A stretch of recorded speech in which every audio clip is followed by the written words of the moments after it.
the floor next to the safe I had in there. Open up the safe. Queens in the mid-'80s was a battlefield disguised as a gold mine. Shot 6 people. 3 died, 3 lived. Money was flowing faster than the police could count. The streets lit up with Benzes, gold chains, and paper stacks so high they looked endless.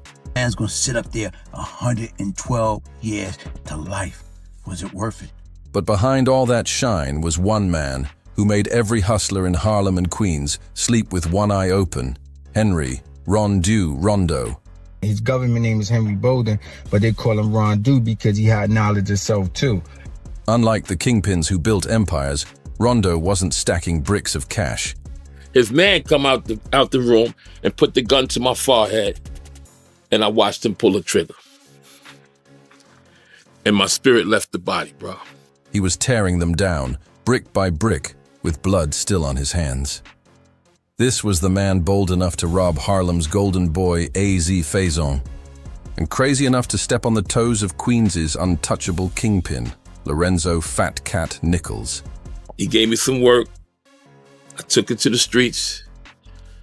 And next thing you know, I'm in the game, bro. I'm in the game. Overnight success. In the shadows, his very name carried the weight of a death sentence. "RonDu es gonna sit you down," people whispered. And when they said it, they meant a coffin. But here's the twist. RonDu wasn't just some reckless thug chasing chaos. He was the inevitable product of a world that raised predators. His story is the clearest proof of what happens when survival turns into warfare and when violence becomes the only way forward. I don't understand why anybody have to die, get murdered, or have their life taken, bro. For drugs? For money? Queens in those days had 2 breeds, the hustlers and the wolves. The hustlers were businessmen in street clothes, Azie Faison, Rich Porter, Alpo, Fat Cat Nichols. They weren't just making fast money, they were building empires, rolling in slick cars, dripping in gold, turning street corners into kingdoms. They were walking proof that you could climb out of poverty if you had the nerve to risk it all. But then, there were the stick-up kids, the wolves. They weren't counting money, they were taking it. And in that world, nobody was more feared than RonDu. Poverty spoke louder than any sermon, and hunger roared even louder. The streets became the true parent of Henry RonDu Bolden and his brothers, raising them in a language their father, the Reverend, couldn't translate. By the early 70s, after the divorce shattered the family and left their mother struggling to raise them on public assistance, the Boldens had already begun slipping through every so-called safety net. School programs, crisis centers, juvenile services, all of it tried, but none of it stuck. They didn't just fall through the cracks, they ran from them, chasing a harder, darker path. A court official would later sum it up with chilling simplicity. The system had absolutely guaranteed that the Boldens would not make it. And in truth, the Claremont houses weren't just poor, they were a factory for wolves. From those towers came predators who would define the streets, like the Timmons twins, infamous for pioneering the brutal push-in robbery. That violence was bred right into the walls at 1420 Washington Avenue, the same address the Boldens called home. Cruelty wasn't an exception in that environment, it was the standard, and the Boldens fit right in. Each brother carved out his own identity in the underworld. Curtis, the oldest, had no line he wouldn't cross, robbing anyone, even the elderly. Ernest was consumed by his junkie habits, but when the hunger hit, he was still ruthless enough to get what he needed. And Robert, the youngest, was constantly overcompensating, using violence as his calling card to prove he belonged in the jungle. They wanted that fast money, and what they did is they went out there and they started jumping on any drug dealer that they feel that was out there that was making money. Together, they became a pack, and Henry RonDu wasn't just following, he was sharpening himself into the sharpest wolf of them all. His name would soon echo across Harlem and Queens, the one nobody wanted hunting in their direction. These weren't either ones flipping bricks or managing supply lines. They were the shadows lurking just out of sight, waiting for the right moment to strike. The Stickup kids didn't care about running an empire or being crowned king of a block. They weren't chasing fame, they were chasing that instant score. And their weapon of choice wasn't influence or distribution. It was raw, unshakable fear. Real boss of Queens was. That's like when you sit there and you listen to Preem and you listen to Cat, you know, that's on the South Side that they did stuff. Yeah. But there's a person that was over all of them. And that's the thing that's never been. Henry RonDu Bolden was the ultimate wolf among them. He grew up breathing the same air as the hustlers, watching the same cars slide through Queens, seeing the same money raining down. But while Azie Faison and Fat Cat Nichols were stacking paper and turning crews into corporations, RonDu was building his reputation in another way, by taking what others thought they could keep. His legacy wasn't built in boardrooms or basements full of dope. It was carved out in gun smoke and bloodstains.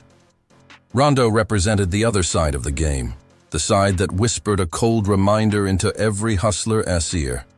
Your wealth isn't promised. The streets don't care how many chains you wear, how many cars you drive, or how many lieutenants you've got backing you. At any moment, a wolf could come through the door and snatch it all. And that was the reality. No one was safe in that era. You could wake up on top, crowned as the king of your block, only to lose it all by nightfall in a stick-up. Hustlers knew it, and that's why paranoia ruled their every move. Armed security wasn't luxury, it was survival. Crews weren't just for business, they were shields. And every night, behind the flash of champagne and silk shirts, was the fear that RonDu, or someone just like him, was out there plotting the next hit. But Henry RonDu Bolden wasn't intimidated by the paranoia gripping the hustlers. He thrived on it. The chaos of the streets was his comfort zone, and the corruption running through New York only gave him more room to move. Back then, cops weren't just failing to stop the drug trade. Half the time, they were part of it. Some officers were robbing the very hustlers they were supposed to be locking up, then flipping the same kilos back onto the streets for their own profit. It was a dirty, dirty era where you couldn't always tell the difference between a badge and a stick-up mask. Now picture being a teenager in Queens in those years. Your school is underfunded, your fridge is half empty, and your family is struggling just to keep the lights on. Every night, you pass by BMWs and Benzes parked outside the homes of drug dealers barely older than you, flashing money like it grew on trees. The choices came quick and brutal. Do you hustle? Do you rob? Or do you risk starving while everyone else eats? For RonDu, the answer came sharp as a gunshot. He wasn't going to starve. To him, taking was surviving, and fear was the only real currency that mattered in the jungle of Queens. And that's where the story turns bitter. The Bolden name should have stood for something different. His father, Reverend Henry Bolden, stood tall in a Bronx Baptist church pulpit, preaching salvation, structure, and discipline, but outside those church doors, in the cracked sidewalks of the Claremont projects, those sermons couldn't compete with the glow of drug money or the survival code of the streets. In that world, faith was fragile, and violence spoke louder than the gospel. But Henry RonDu Bolden was something different, something darker. Alongside his cousin Isaac, just me, he carved out a reputation not just as a stick-up kid, but as a hunter of the most dangerous prey of all. He tell his man, yo, take him in the room, murder him. So dude take me in the room, put the pillow over my head, put the gun to my head, and I start talking like, listen, fam, it ain't no money in the safe, bro. Drug dealers themselves. They weren't chasing corner boys. They were breaking into the fortresses of hustlers, storming apartments with weapons drawn, hitting stash houses with no hesitation. That's how they earned the chilling title, the Godfathers of crib robbing. And their genius, or madness, was in knowing their victims couldn't call the cops, even if they wanted to. What dealer was going to admit he got robbed for a mountain of illegal product? That was the hustle for them, and it was making money. Henry's criminal instincts surfaced early, his rap sheet stretched back into the 60s. But the crime that stamped his character forever came in 1977. At just 17 years old, Bolden and an accomplice carried out a robbery so cruel it made the papers. They targeted an 84-year-old man and his 74-year-old wife. The violence was vicious. The old man's teeth were ripped out during the attack. Court records spelled it out cold, but the coldest detail came in the courtroom itself. When Bolden appeared for sentencing, he wasn't nervous, ashamed, or even quiet. He laughed. Not the laughter of a scared kid, but a predator's laugh, loud, defiant, joined by his friends in the back row who chuckled with him like it was a show. That moment told everyone in the room how far gone he already was. Disconnected from morality, immune to consequence. The judge handed him 8 to 25 years, but instead of rehabilitation, prison just sharpened his edges. It hardened him into something more ruthless. I'm hooking you up. You got money in your pocket? I'll deal the block. It's my block. No, you can't do that. And by the time he stepped back onto the streets in the mid-'80s, the crack era was exploding like dynamite across New York. Cocaine was the new gold rush. Teenagers were turning into millionaires overnight with rocks of coke, and entire neighborhoods became empires in weeks. But in that kind of storm, the hustlers weren't just flashing, they were targets. And Henry RonDu was waiting, ready to hunt. Drug dealers in the crack era lived like hunted animals, paranoid, always watching shadows, stashing money in shoeboxes, walls and basements, because they knew wolves were waiting. And Henry, RonDu Bolden, he was one of the most feared wolves of them all. He didn't build empires like Fat Cat Nichols or Azie Faison. He specialized in tearing them down. For RonDu, a stick-up wasn't just about money, it was about dominance. In those days, robbing a kingpin and living to tell about it was worth more than any brick. It was how you stamped your name in blood across the city. The Bolden brothers together were described by prosecutors as a one-family crime wave. Detectives said, wherever they lived, crime flourished. They weren't bound by codes, crews, or loyalty. They weren't soldiers serving a drug lord. They were independent raiders, moving wild, taking what they wanted. And RonDu? He wasn't afraid of names that other men only whispered. Fat Cat, AZ, Harlem Hustlers, Queens Bosses. He didn't see legends, he saw cash registers waiting to be cracked wide open. That was the Stickup Kid code. Heartless, brazen, living score to score. Bolden thrived on intimidation. Violence wasn't some accident that happened during his robberies. It was part of the script. He made sure his victims felt terror before he left, because fear made people freeze. Fear made them hand it all over. And fear made his name echo like a curse through the blocks where hustlers thought they were untouchable. The irony was brutal. Drug dealers who already lived like prey in a jungle of rivals suddenly found themselves hunted all over again, this time by RonDu and his brothers. And one of the biggest names to fall prey to his reign of terror? None other than Queens kingpin Lorenzo Fat Cat Nichols. Just a minute before, the judge socked Timmons with 112 years to life in prison. That stick-up alone turned the Bolden name from feared to legendary in the darkest way possible. By the mid-1980s, Lorenzo Fat Cat Nichols was the undisputed king of Jamaica, Queens. His empire ran like a corporation with muscle, money, and murders all under his command. Even when he was behind bars, his word traveled farther than most men's guns. The streets understood one rule. Crossing Fat Cat wasn't just asking for trouble. It was a death wish stamped in blood. That S.Y. Henry, RonDu, Bolden's decision to rob him still shakes people decades later. To anyone who knew the game, it looked like straight suicide. Who in their right mind would even think about touching Fat Cat's money? But RonDu wasn't wired like everyone else.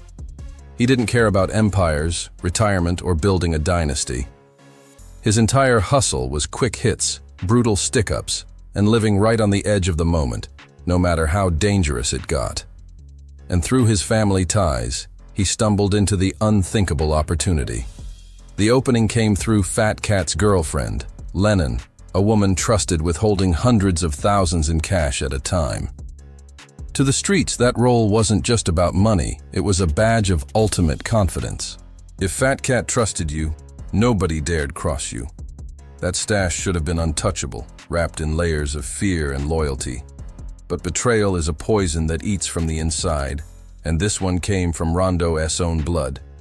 His cousin Isaac "Just Me" Bolden had been a childhood friend of Fat Cat himself. After prison, Fat Cat had blessed him with money, a car, and a job, a lifeline meant to keep him stable in a world where loyalty was supposed to be everything. But when RonDu came whispering about scores and the chance to snatch cash that most people never even dreamed of, temptation drowned out loyalty. Just Me listened, and against everything Fat Cat had done for him, he chose betrayal. With RonDu pulling the strings, that decision would light a fuse under Queens that no one could put out. Just Me pointed RonDu straight to Lennon's house, but he had one condition: no killing. Keep it clean. Get in, get out. Nobody hurt. But in the streets, conditions rarely last, and this one was shattered in minutes. On a quiet Long Island block, two of Fat Cat's trusted men, Bobo and Jughead, pulled up, dropping off stacks of cash at Lennon's home. Minutes later, masked gunmen leapt from the bushes. Leading the charge? Henry "RonDu" Bolden. They stormed inside with no hesitation, weapons drawn, forcing everyone to the ground. Guns pressed against skulls, threats flying through the air. Lennon herself was pistol-whipped as the crew ripped through the house like a hurricane, tearing apart rooms, flipping everything in sight. By the time they were done, they walked out carrying more than $500,000 in cash plus jewelry, a career-defining score in the world of stick-ups. But money wasn't the only thing RonDu took that night. He left behind something far more deadly. In the chaos, RonDu made a fatal mistake. He slipped. He lifted his mask just for a second, maybe to catch his breath or bark an order. Jughead, cuffed and lying on the floor, couldn't look at him head-on. But across the room, a mirror caught the reflection. One glimpse was all it took. Jughead knew the face, knew the name. He recognized him from prison. Henry "RonDu" Bolden. That single slip sealed the Bolden's fate. Word moved through Fat Cat's world like lightning.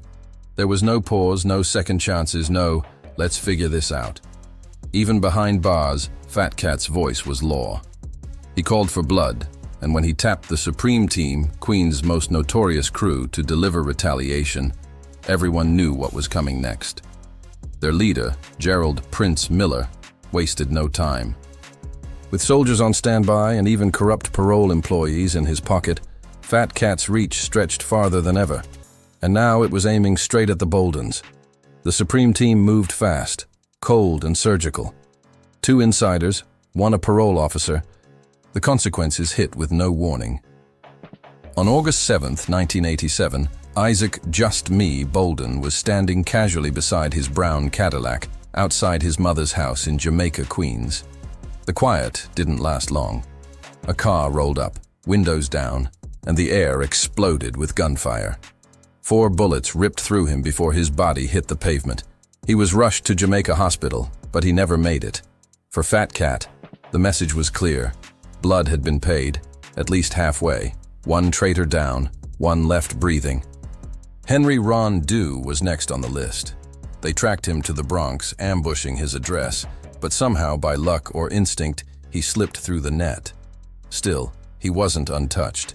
He wasn't safe. From that moment forward, every step he took was with death breathing down his neck. He had become a marked man, a walking target in a city where no one escaped forever. Even Fat Cat himself would later admit the complexity of what went down. "I loved Just," he reflected years later. "But loyalty shattered could only end one way. He gave me no choice. It was the law of the jungle." To Fat Cat, it wasn't just about the $500,000 stolen. It was about respect, about trust ripped apart. And in that world, betrayal demanded blood. Always. 2 weeks after his cousin's murder, Henry wasn't grieving. He wasn't hiding. He was plotting. The streets didn't pause for funerals or reflection. They demanded the next move. And if anything, Just Me's death only sharpened RonDu's hunger for mayhem. By August 1987, he linked up with Ronald "Ace" Timmons, a man just as unpredictable and violent as himself, and Kevin Clark.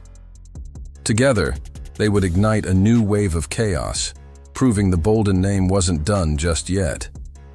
Kevin Clark was the inside man, the key that unlocked the door to one of the most infamous betrayals in Harlem history. He wasn't just some hanger-on drifting through the neighborhood. He had a golden ticket.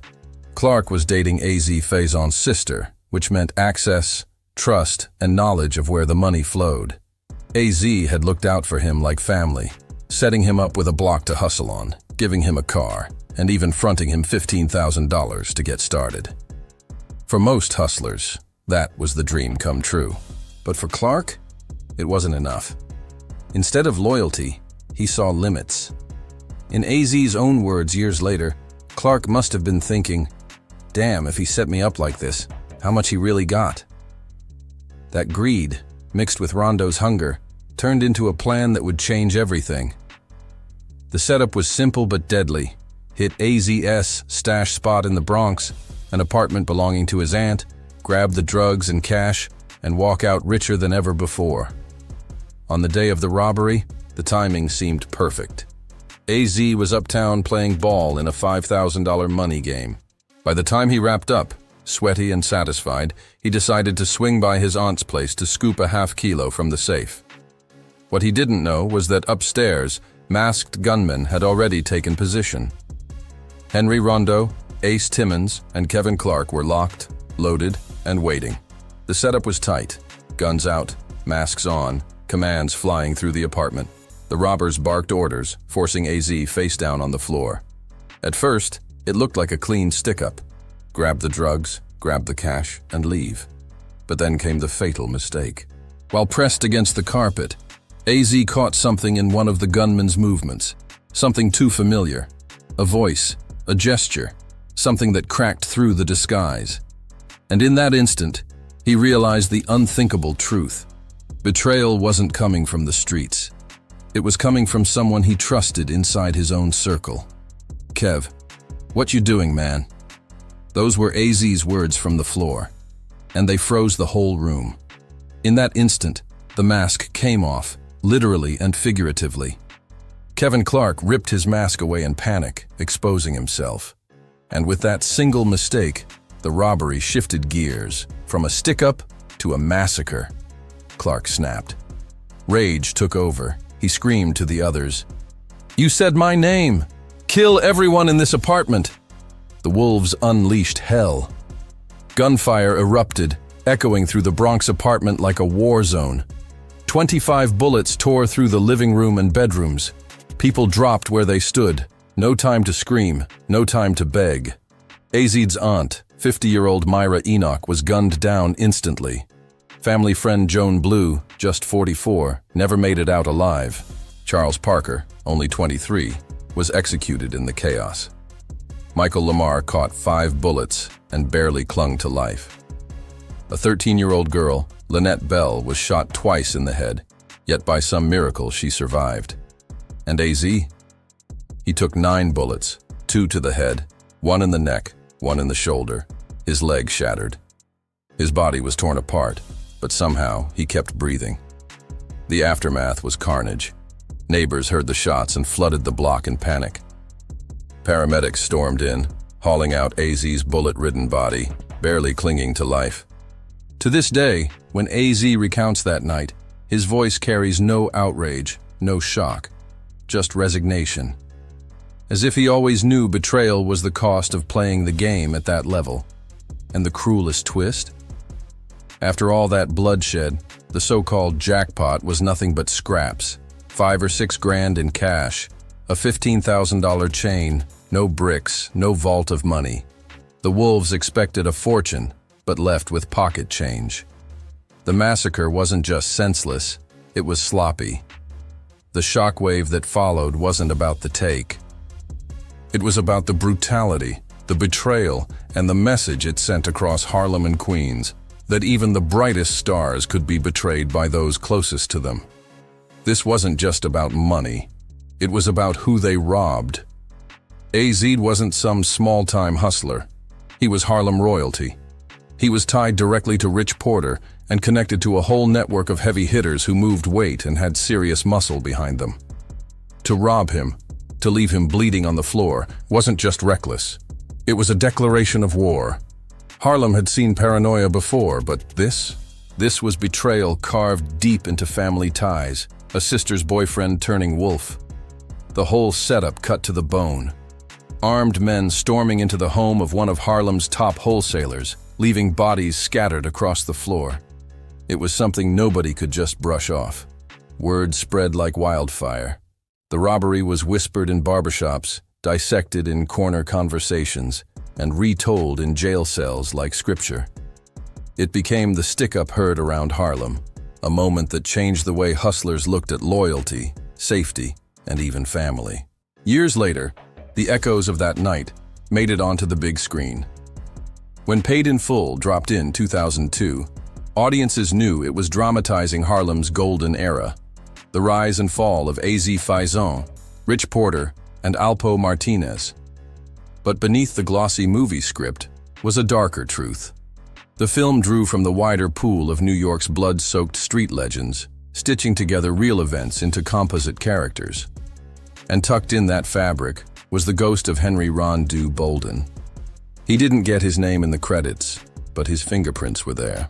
His wild, reckless reputation as the wolf who dared to rob both Fat Cat Nichols and Azie Faison lived on through the film's character Calvin, played by Kevin Carroll.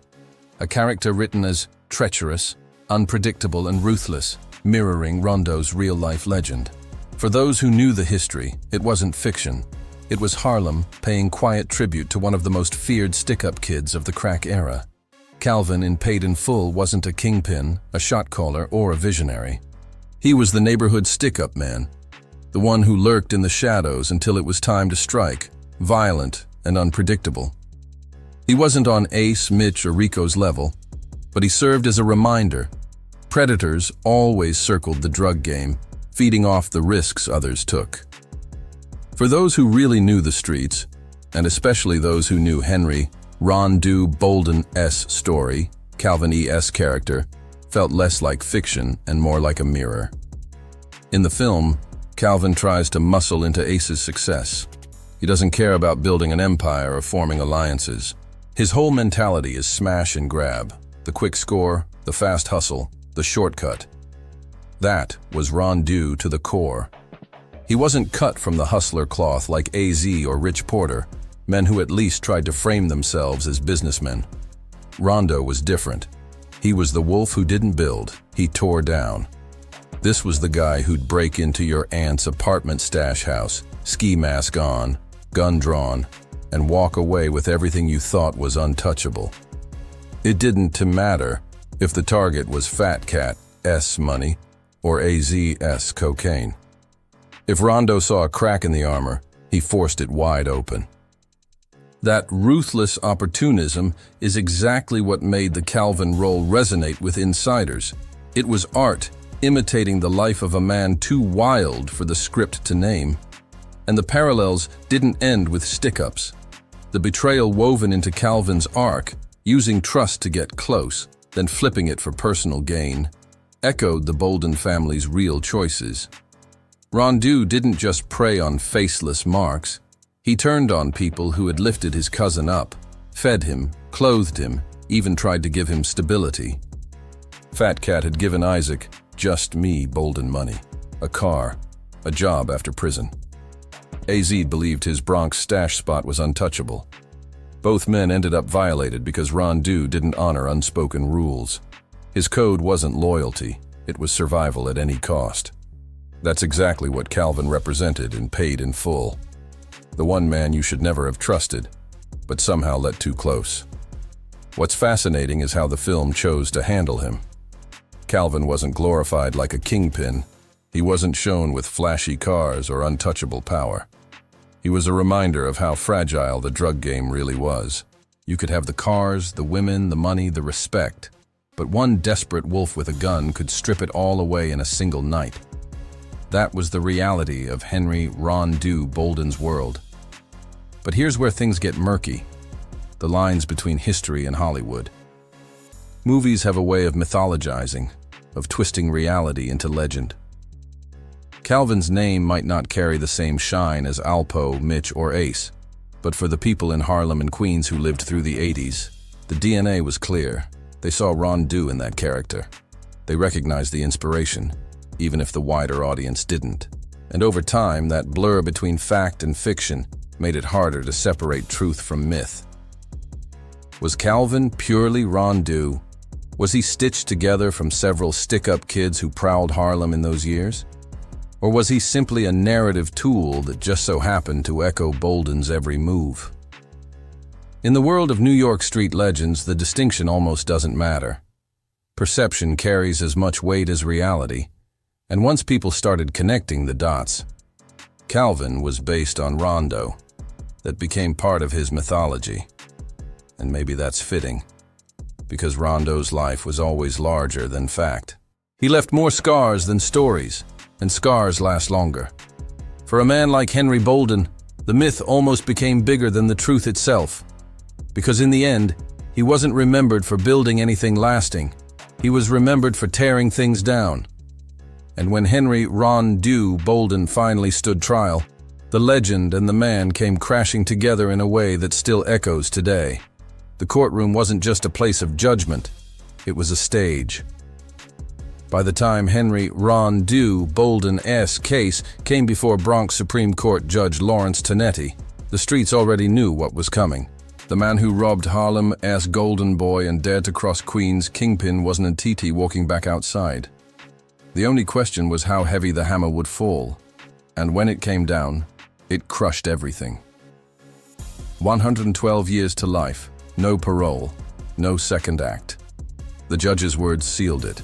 Henry Bolden would never breathe free air again. Just minutes before, Ronald Ace Timmons had been handed the same fate, 112 years to life. But Bolden didn't flinch. According to those who sat in the gallery, he took the sentence the same way he took beatings on the streets, the same way he endured knives and fists on Rikers Island, straight on the chin. No tears, no quiver in his voice, no sign of weakness. For a man who built his legend on fear, violence, and intimidation, breaking down in that moment would have been the real death sentence. So he stood tall, as if he'd always known this was the only way his story could end. But behind the walls, Bolden didn't disappear into just another number. He became RonDu, the name given to him through the teachings of the 5% Nation. In that circle, it meant more than just a name. It carried knowledge of self, a spiritual code that gave certain men another layer of authority inside. To some, he was still the ruthless wolf who once ripped gold teeth from an old man's mouth. But to others, he became someone you could sit with, reason with, even learn from. That was the paradox of his existence. He was both the feared predator who brought blood to Harlem's doorstep, and the inmate-turned figure of respect in a world where even predators seek purpose. Fear and respect, destruction and wisdom. In men like Henry RonDu Bolden, those forces lived side by side in the same body, a walking contradiction. Survival in prison for a stick-up kid was no easy task.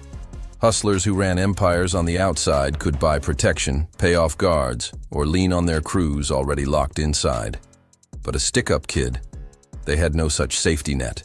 They were hated just as much as they were feared. Predators turned prey behind steel bars. To hustlers, stick-up kids weren't just criminals, they were traitors. Wolves who fed off the very system hustlers had built. Men who stole not from the law, but from their own. And if you robbed the wrong man in the free world, chances were high that his soldiers would be waiting for you inside. RonDu knew this better than anyone. His death sentence started long before his trial. It began the moment he chose to cross men like Fat Cat Nichols. The stories of Rikers are etched in blood. After robbing Fat Cat, the order went out, and Bolden nearly paid with his life. They say he was carved up so bad he needed more than 150 stitches. Yet somehow, like always, he lived, scarred, but unbroken. That survival wasn't luck.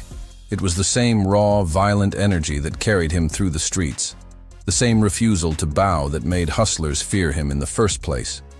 One man who knew him inside once told the story of meeting RonDu on the streets when he was just 14 years old. Even then, the presence was chilling. The reputation was already larger than life. To run into Henry Bolden wasn't like bumping into another hustler. It was like running into the embodiment of danger itself, a man who had no ceiling, no leash, and no fear of consequence. And that's what defined him, inside and out. He wasn't remembered for the money he made or the empires he built. He was remembered for the fear he inspired, the scars he left behind, and the myth that grew even bigger once the man was caged. Bolden didn't scare that young man straight, but he didn't dismiss him either. He pulled him aside, spoke with him, and for a moment let the mask slip, revealing flashes of wisdom buried deep beneath all the violence. Years later, when they crossed paths again inside the Bronx House of Detention's CMC High Security Unit, that same man saw another layer of Henry RonDu Bolden. He wasn't preaching in a pulpit, but he was leading. He called it going to church, not for prayer, but for meetings, for strategy, for connection in a place where every man had to watch his back. Even caged, RonDu could still gather people to his side. But prison isn't built for legends. It's built to grind them down. The longer Bolden stayed inside, the more his myth was frozen in amber. He became one of those names you whispered about, not because of what he was doing now, but because of the trail of blood and fear he left behind. His sentence transformed his story into a cautionary tale for the younger generation, a living warning of where the stick-up life always ends. To his peers, he was a paradox, both enemy and brother. A man who might send you to the infirmary if you crossed him, but who might also greet you with mad love and slide a care package your way if you were on his side. That contradiction was RonDu to the core. Violence and generosity, ruthlessness and wisdom, fear and respect, all tangled together in one man. And that's why his name still lingers. Henry RonDu. Bolden was never a kingpin, never an empire builder, never the man counting millions in drug money. He was the wolf, the stick-up kid who lived off the hunger of others, who robbed Harlem royalty and Queens kingpins alike, and survived long enough to see himself turned into legend. His story didn't end with freedom, it ended with bars, but his myth, bigger than truth, scarier than fact, still echoes in Harlem, Queens, and beyond. Because in the streets, some men are remembered for what they built, but others, like RonDu, are remembered for everything they tore down. And sometimes, that shadow lasts longer than the empire itself.